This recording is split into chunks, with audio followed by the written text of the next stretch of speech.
ಮಕ್ಕಳೇ, ನಾವು ಇಂದಿನ ತರಗತಿಯಲ್ಲಿ ಕಲಿನಲ್ಲಿ ಕನ್ನಡ ಭಾಗ 1 2ನೇ ತರಗತಿಯ ನಾನು ಓದುವೆ ಈ ಕೆಳಗಿನ ಪದಗಳನ್ನು ಗಟ್ಟಿಯಾಗಿ ಓದೋಣ. ಇಲ್ಲಿ ಕೊಟ್ಟಿರುವಂಥ ಪದಗಳನ್ನು ನಾವು ಓದಿ ಅದರ ಬಗ್ಗೆ ತಿಳ್ಕೊಂಡಿದ್ದೀವಿ.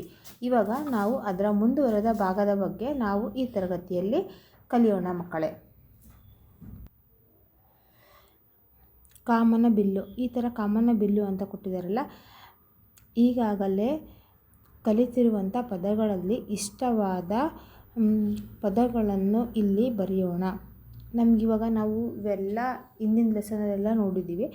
ನಾವು ಕಲಿತಿರುವಂಥ ಅದರಲ್ಲಿ ನಮಗೆ ಇಷ್ಟ ಅನಿಸಿದಂಥ ಪದಗಳನ್ನು ಈ ಬಾಕ್ಸಿನೊಳಗೆ ನಾವು ಬರೀಬೇಕು.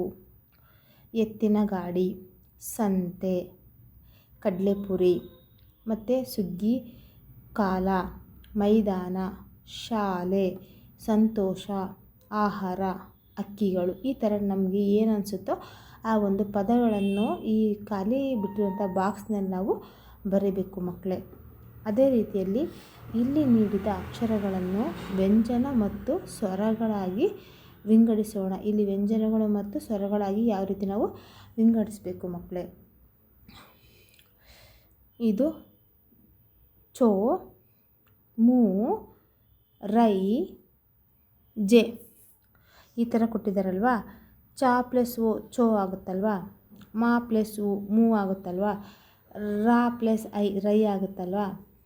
ಅದೇ ರೀತಿಯಲ್ಲಿ ಜ ಪ್ಲಸ್ ಎ ಜೆ. ಅದೇ ರೀತಿಯಲ್ಲಿ ಪಿ, ಪಾ ಪ್ಲಸ್ ಇ ಪಿ, ದಾ ಪ್ಲಸ್ ಓ ದೋ, ಮತ್ತು ಕ ಪ್ಲಸ್ ಆ ಖ. ಇಲ್ಲಿ ತಿ ಅಂತ ಕೊಟ್ಟಿದ್ದಾರಲ್ಲ, ಕ ಪ್ಲಸ್ ಇ ತಿ. ಈ ರೀತಿ ನಾವು ಒಂದು ಅಕ್ಷರಗಳನ್ನು ವ್ಯಂಜನ ಮತ್ತು ಸ್ವರಗಳಾಗಿ ನಾವು ವಿಂಗಡಿಸಿದ್ವಿ. ಅದೇ ರೀತಿಯಲ್ಲಿ ನಾವು ನೆಕ್ಸ್ಟ್ ಕಾಮನ ಬಿಲ್ಲು ಅದರ ಮುಂದುವರೆದ ಭಾಗವನ್ನು ನೋಡೋಣ. ಸ್ವರ ಹಾಗೂ ವ್ಯಂಜನಗಳನ್ನು ಕೂಡಿಸಿ ಸರಿಯಾದ ಒಂದು ಪದಗಳನ್ನು ರಚಿಸೋಣ. ಇವಾಗ ಸರಿಯಾದ ಒಂದು ಪದಗಳನ್ನು ನಾವೇನು ಮಾಡಬೇಕು, ರಚಿಸಬೇಕು ಮಕ್ಕಳೇ. ಇವಾಗ ಖುಷಿ ಅಂತ ಕೊಟ್ಟಿದ್ದಾರೆ. ಇವಾಗ ನಾವೇನು ಮಾಡಬೇಕು, ಅದನ್ನು ಯಾವ ರೀತಿ ನಾವು ಪದ ಬಿಡಿಸ್ಬೇಕು ಅಂತಂದರೆ, ನಾವು ಕ ಪ್ಲಸ್ ಉ ಪ್ಲಸ್ ಶ ಪ್ಲಸ್ ಇ. ಇಲ್ಲಿ ಖುಷಿ ಒಂದು ಈ ಥರ ನಾವು ಕೊಟ್ಟಿದ್ದಾರೆ. ಈ ಥರ ನಾವು ಏನು ಮಾಡಬೇಕು, ಒಂದು ಪದಗಳನ್ನು ಒಂದು ಸ್ವರ ಹಾಗೂ ವ್ಯಂಜನಗಳನ್ನು ಕೂಡಿಸಿ ಏನಾಗುತ್ತೆ ಬರೆದಾಗ ನಮಗೇನಾಗುತ್ತೆ ಈ ಒಂದು ಪದಗಳನ್ನು ಬರುತ್ತೆ ಮಕ್ಕಳೇ. ಅದೇ ರೀತಿಯಲ್ಲಿ ಹಾಲು, ಹ ಪ್ಲಸ್ ಆ ಪ್ಲಸ್ ಲ ಪ್ಲಸ್ ಉ ಏನಾಗುತ್ತೆ, ಇವೆಲ್ಲ ಅಕ್ಷರಗಳನ್ನು ಬಿಡಿಸಿ ಬರೆದಾಗ ಇವೆಲ್ಲ ಮಕ್ಕಳುಗಳನ್ನು ನಾವು ಬಿಡಿಸಿ ಬರೆದಾಗ ಈ ಥರ ಕೂಡಿಸ್ಬೋದು ನಾವು ಹಾಲು. ಇವಾಗ ನಾವು ಶಾಸನ ಯಾವ ರೀತಿ ನಾವು ಪದ ಬಿಡಿಸೋದು ಅಂತಂದರೆ, ಸ ಪ್ಲಸ್ ಆ ಪ್ಲಸ್ ಹ ಪ್ಲಸ್ ಹ ಪ್ಲಸ್ ಸ ಪ್ಲಸ್ ಆ ಏನಾಗುತ್ತೆ ನಾವು ಈ ಥರ ಬಿಡಿಸ್ಬೇಕು ಮಕ್ಕಳೇ. ಇವಾಗ ಇಲ್ಲಿ ಕೊಟ್ಟಿರುವಂಥ ಅಕ್ಷರಗಳಿಂದ ನಾವು ಒಂದು ಪದವನ್ನು ರಚಿಸಬೇಕು. ಆ ಪ್ಲಸ್ ಕ ಪ್ಲಸ್ ಆ ಪ್ಲಸ್ ಶ ಪ್ಲಸ್ ಆ ಇದೆಲ್ಲವನ್ನು ನಾವು ಕೂಡಿಸಿದಾಗ ಏನಾಗುತ್ತೆ, ನಮಗೆ ಆಕಾಶ ಎನ್ನುವಂಥ ಒಂದು ಪದವನ್ನು ನಾವು ಕಾಣ್ಬೋದು ಮಕ್ಕಳೇ. ಈ ರೀತಿ ನಾವು ಒಂದು ಪದಗಳನ್ನು ಬಿಡಿಸಿ ಅವುಗಳನ್ನು ಕೂಡಿಸಿ ಒಂದು ಪದಗಳನ್ನಾಗಿ ನಾವು ರಚಿಸ್ಬೋದು. ನೆಕ್ಸ್ಟ್, ಈಗಾಗಲೇ ಕಲಿತಿರುವಂಥ ಪದಗಳನ್ನು ಉತ್ತಲೇಖನ ತೆಗೆದುಕೊಳ್ಳೋಣ. ಇವಾಗ ಏನು ಮಾಡಿದ್ದಾರೆ, ನಮಗೆ ಕೊಟ್ಟಿರುವಂಥ ಪದಗಳಲ್ಲಿ ನಾವೇನು ಮಾಡಬೇಕು, ಉತ್ತಲೇಖನವನ್ನು ತೆಗೆದುಕೊಳ್ಳಬೇಕು. ಹಾಸ್ಯ, ಅದೇ ರೀತಿಯಲ್ಲಿ ದ್ರಾವಣ, ಚಿತ್ರಕಲೆ, ಹಕ್ಕಿಗಳು, ತುಂಟಾಟ, ಪುಸ್ತಕ, ಸೂರ್ಯ, ಸಂತೋಷ, ಆಕಾಶ, ಪ್ರದರ್ಶನ, ಚಂದ್ರ, ಸುಗ್ಗಿಕಾಲ. ಈ ರೀತಿ ನಾವೇನು ಮಾಡಬೇಕು, ಒಂದು ಉತ್ತಲೇಖನವನ್ನು ತೆಗೆದುಕೊಂಡು ಅಲ್ಲಿ ಕೊಟ್ಟಿರುವಂಥ ಖಾಲಿ ಜಾಗದಲ್ಲಿ ನಾವು ಒಂದು ಪದಗಳನ್ನು ರಚಿಸ್ಬೋದು ಮಕ್ಕಳೇ. ಈ ರೀತಿ ನಾನು ಮಾತನಾಡುವೆ ಚಿತ್ರ ಕುರಿತು ಗೆಳೆಯರೊಂದಿಗೆ ವಿಷಯ ಹಂಚಿಕೊಳ್ಳೋಣ. ನಮಗೇನಾಗುತ್ತೆ, ನಮ್ಮ ಸ್ನೇಹಿತರ ಜೊತೆ ಈ ಚಿತ್ರವನ್ನು ನೋಡಿದಾಗ ನಮಗೆ ಏನು ಅನುಭವ ಆಗುತ್ತೆ, ಅಲ್ಲಿ ಮಾಡ್ತಿರುವಂಥ ಈ ದೃಶ್ಯಗಳಾಗಿರ್ಬೋದು, ಅಲ್ಲಿ ಮಾಡುವಂಥ ಕೆಲಸ. ಇವಾಗ ನಮಗೇನಾಗುತ್ತೆ, ಈ ಒಂದು ಕೆಲಸವನ್ನು ನೋಡಿದಾಗ ನಮಗೆ ಏನಾಗುತ್ತೆ, ಇದ್ರ ನೋಡಿದ ತಕ್ಷಣ ನಮಗೆ ಯಾವ ದೃಶ್ಯ ನಮ್ಮ ಮೈಂಡಲ್ಲಿ ಬರುತ್ತೆ ಅಂತಂದರೆ, ಒಂದು ವ್ಯವಸಾಯದ ಚಿತ್ರ ನಮಗೆ ಮೈಂಡಲ್ಲಿ ಬರುತ್ತೆ. ಅದೇ ರೀತಿಯಲ್ಲಿ ಇದು ನೋಡಿದಾಗ ನಮ್ಗೆ ಯಾವ ಚಿತ್ರ ಬರುತ್ತೆ, ರೈತರು ಹೊಲದಲ್ಲಿ ಒಂದು ಗದ್ದೆ ಕೆಲಸದಲ್ಲಿ ನಿರತರಾಗಿರೋದನ್ನು ನಾವು ನೋಡ್ತೇವೆ ಮಕ್ಕಳೇ. ಇವಾಗ ಅದಕ್ಕೆ ಸಂಬಂಧಪಟ್ಟಂತೆ ನಾವು ಕ್ವಶನ್ಸಿಗೆ ಆನ್ಸರ್ ಮಾಡೋಣ. ಮಾತನಾಡುವಾಗ ಗಮನಿಸಬೇಕಾದ ಅಂಶಗಳು. ಇಲ್ಲಿ ಏನು ಮಾಡ್ತಾರೆ, ಗದ್ದೆಯಲ್ಲಿ ಪೈರು ನಾಟಿ ಮಾಡಬೇಕಾದ್ರೆ ಅವರ ನಡುವೆ ಇರುವಂಥ ಸಂಭಾಷಣೆ ಯಾವ ರೀತಿ ಇರುತ್ತೆ ಒಂದು ದೃಶ್ಯದ ಮೂಲಕ ನಾವು ನೋಡಿದ್ದೇವೆ. ಚಿತ್ರದಲ್ಲಿ ಏನೇನು ಕಾಣುತ್ತಿರುವಿ ಅಂತ ಕೇಳಿದ್ದಾರೆ. ನಾವು ಈ ಚಿತ್ರದಲ್ಲಿ ಇವೆರಡು ಚಿತ್ರದಲ್ಲಿ ಮತ್ತು ಎಡ ಮತ್ತು ಬಲದಲ್ಲಿ ಯಾವ ರೀತಿ ನಾವು ದೃಶ್ಯಗಳನ್ನು ನೋಡಿದ್ದೇವೆ ಅಂತಂದರೆ, ನಾವು ಗದ್ದೆಯಲ್ಲಿ ಭತ್ತವನ್ನು ನಾಟಿ ಮಾಡಿ ಬೆಳೆದ ನಂತರ ಕಟಾವು ಮಾಡುತ್ತಿರುವುದನ್ನು ನಾವು ನೋಡಿದ್ದೇವೆ. ಗದ್ದೆಯಲ್ಲಿ ನಾಟಿ ಮಾಡುತ್ತಿರುವುದನ್ನು ಕುರಿತು ಮಾತನಾಡು ಅಂತ ಕೊಟ್ಟಿದ್ದಾರೆ. ಅಲ್ಲಿ ಯಾವ ರೀತಿ ರೈತರು ಭತ್ತವನ್ನು ಯಾವ ರೀತಿ ನಾಟಿ ಮಾಡುತ್ತಿರುವುದನ್ನು ನಾವು ಅದನ್ನು ಬರಿಬೇಕು ಮಕ್ಕಳೇ. ಯಾವುದಾದರೂ ಬೆಳೆ ಬೆಳೆಯುವ ವಿಧಾನದ ಬಗ್ಗೆ ನಿನಗೆ ತಿಳಿದಿರುವುದನ್ನು ನಿನ್ನ ಗೆಳೆಯರೊಂದಿಗೆ ಹಂಚಿಕೊಳ್ಳಿ. ನಮಗೆ ಯಾವುದಾದ್ರೂ ಒಂದು ವಿಷಯದ ಬಗ್ಗೆ, ಒಂದು ವ್ಯವಸಾಯದ ಬಗ್ಗೆ ಗೊತ್ತಿದ್ದರೆ ಅದು ನಮ್ಮ ಫ್ರೆಂಡ್ಸ್ ಜೊತೆಗೆ ನಾವು ಏನು ಮಾಡಬೇಕು, ಒಂದು ಮಾತಿನ ಮೂಲಕ ಆ ಒಂದು ವಿಷಯವನ್ನು ಹಂಚ್ಕೊಳ್ಬೇಕು. ರೈತರು ಭತ್ತದ ನಾಟಿ ಮಾಡುತ್ತಾರೆ. ಈ ರೀತಿ ಅವರೇನು ಮಾಡ್ತಾರೆ, ರೈತರು ಗದ್ದೆಯಲ್ಲಿ ಏನು ಮಾಡ್ತಾರೆ, ಭತ್ತದ ಅನ್ನು ನಾಟಿ ಮಾಡ್ತಿರೋ ದೃಶ್ಯವನ್ನು ನಾವು ನೋಡ್ತೇವೆ ಮಕ್ಕಳೇ. ಈ ರೀತಿ ಒಂದು ಚಿತ್ರದ ಮೂಲಕ ನಾವು ಗಮನಿಸಿದ್ದೇವೆ. ನಾವು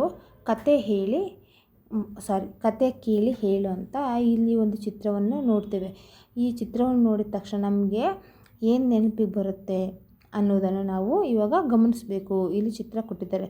ಈ ಚಿತ್ರವನ್ನು ಗಮನಿಸಿ ಪ್ರಶ್ನೆಗಳಿಗೆ ಉತ್ತರಿಸೋಣ. ಇಂದು ಯಾವ ಕತೆ ಹೇಳಲಿ ಅಂತ ಯಾರು ಕೇಳ್ತಾರೆ, ಅಜ್ಜಿ ಕೇಳ್ತಾ ಇದ್ದಾರೆ.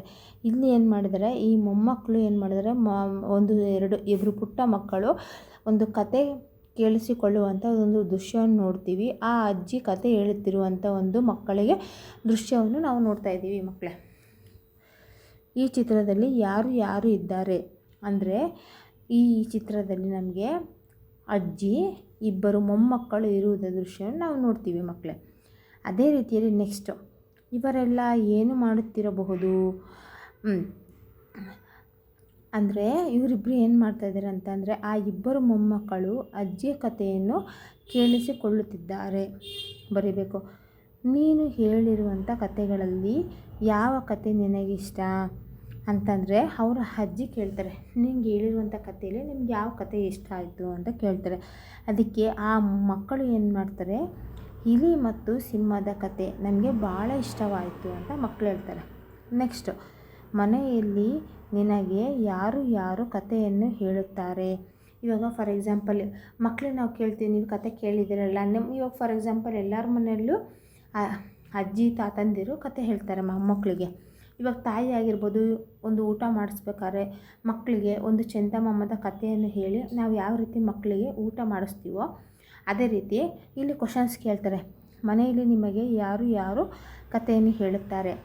ಏನು ಮಾಡ್ತಾರೆ ಎಲ್ಲ ಮೊಮ್ಮಕ್ಕಳು, ನನಗೆ ನಮ್ಮ ಅಜ್ಜಿಯ ಕಥೆಯನ್ನು ನಮಗೆ ಅಜ್ಜಿ ಕಥೆಯನ್ನು ಹೇಳ್ತಾರೆ ಅಂತ ಮಕ್ಕಳು ಹೇಳ್ತಾರೆ. ಅದೇ ರೀತಿಯಲ್ಲಿ ನೀನು ಯಾರ್ಯಾರಿಗೆ ಕಥೆಗಳನ್ನು ಹೇಳಿದ್ದೀಯಾ ಅಂತ ಕೇಳ್ತಾರೆ ಮೊಮ್ಮಕ್ಕಳು. ಅಂದರೆ ಅಜ್ಜಿನ ಕೇಳ್ತಾರೆ, ಅಜ್ಜಿ ನೀನು ಯಾರ್ಯಾರಿಗೆ ಕಥೆಯನ್ನು ಹೇಳಿದೀಯಾ ಅಂತ. ಅಜ್ಜಿ ಅಮ್ಮನಿಗೆ, ಸ್ನೇಹಿತರಿಗೆ ಕತೆ ಹೇಳಿದ್ದಾರೆ ಅಂತಂದರೆ, ನನ್ನ ಅಜ್ಜಿಗೆ, ಅಮ್ಮನಿಗೆ, ಸ್ನೇಹಿತರಿಗೆ ಕತೆ ಹೇಳಿದ್ದಾರೆ ಎಂಬುದನ್ನಾಗಿ ಇಲ್ಲಿ ನಾವು ಕಾಣ್ಬೋದು. ಇಲ್ಲಿ ಒಂದು ಕಥೆಯ ಒಂದು ದೃಶ್ಯಾವಳಿಯನ್ನು ಈ ಚಿತ್ರದ ಮೂಲಕ ನಾವು ನೋಡ್ತೇವೆ ಮಕ್ಕಳೇ. ಇಲ್ಲಿ ಕೊಟ್ಟಿರುವಂಥ ಕಥಾ ವಿಶೇಷ ಅಂತ ಕೊಟ್ಟಿದ್ದಾರೆ. ನಾವು ಈ ಕಥಾ ವಿಶೇಷವನ್ನು ನಿರ್ಗಳವಾಗಿ ಓದಬೇಕು. ಮಕ್ಕಳೇನು ಮಾಡಬೇಕು, ಅಲ್ಲಿ ಕೊಟ್ಟಿರುವಂಥ ಒಂದು ಚಿತ್ರದಲ್ಲಿ ಅಲ್ಲಿ ಕೊಟ್ಟಿರುವಂಥ ವಾಕ್ಯಗಳನ್ನು ಸುಲಭವಾಗಿ ಓದಬೇಕು ಮಕ್ಕಳೇ. ಒಂದು ಗುಬ್ಬಚ್ಚಿ ಇತ್ತು. ಈ ದೃಶ್ಯವನ್ನು ನಮಗೆ ನೋಡಿದ ತಕ್ಷಣ ಏನಾಗುತ್ತೆ, ಗುಬ್ಬಚ್ಚಿ ಗೂಡು ನಮಗೆ ಕಾಣುತ್ತೆ. ಗುಬ್ಬಚ್ಚಿ ಮೀನ್ಸ್ ಸ್ಪ್ಯಾರೋ. ಒಂದು ಗುಬ್ಬಚ್ಚಿ ಇತ್ತು. ತುಂಬ ಇಷ್ಟಪಟ್ಟು ಮರದ ಮೇಲೆ ಸುಂದರ ಒಂದು ಗೂಡೊಂದನ್ನು ಕಟ್ಟಿತು. ಒಂದು ದಿನ ರಾತ್ರಿ ವಿಶ್ರಾಂತಿಗೋಸ್ಕರ ಆ ಗೂಡಲ್ಲಿ ಕುಳಿತುಕೊಂಡಿತ್ತು. ಅಂತಂದರೆ ನಿಮಗಲ್ಲೇ ನೀವು ಗುಬ್ಬಿಯ ಗೂಡಿನ ಕಥೆಯನ್ನು ನೀವು ಕೇಳಿದ್ದೀರಾ. ಈ ಥರ ಒಂದು ಗುಬ್ಬಿಯ ಒಂದು ಒಂದು ಯಾವ ರೀತಿ ಇರುತ್ತೆ ಅನ್ನುವಂಥ ಕಲ್ಪನೆ ನಿಮಗೆ ಇದೆಯಲ್ಲ ಮಕ್ಕಳೇ. ಅದೇ ರೀತಿಯಲ್ಲಿ ನೆಕ್ಸ್ಟು ಒಂದು ನಮಗೇನಾಗುತ್ತೆ, ಒಂದು ನೆಕ್ಸ್ಟ್ ಆಗಲೇ ಒಂದು ಆನೆಯು ಅಲ್ಲಿಗೆ ಬಂದಿತ್ತು. ಏನಾಗುತ್ತೆ, ಅಲ್ಲಿಗೊಂದು ಆನೆ ಬಂದಿತ್ತು. ಬೆನ್ನನ್ನು ಮರಕ್ಕೆ ಒತ್ತಿ ತನ್ನ ಬೆನ್ನುಜ್ಜಿಕೊಳ್ಳಲು ಪ್ರಾರಂಭಿಸಿತು. ಆಗ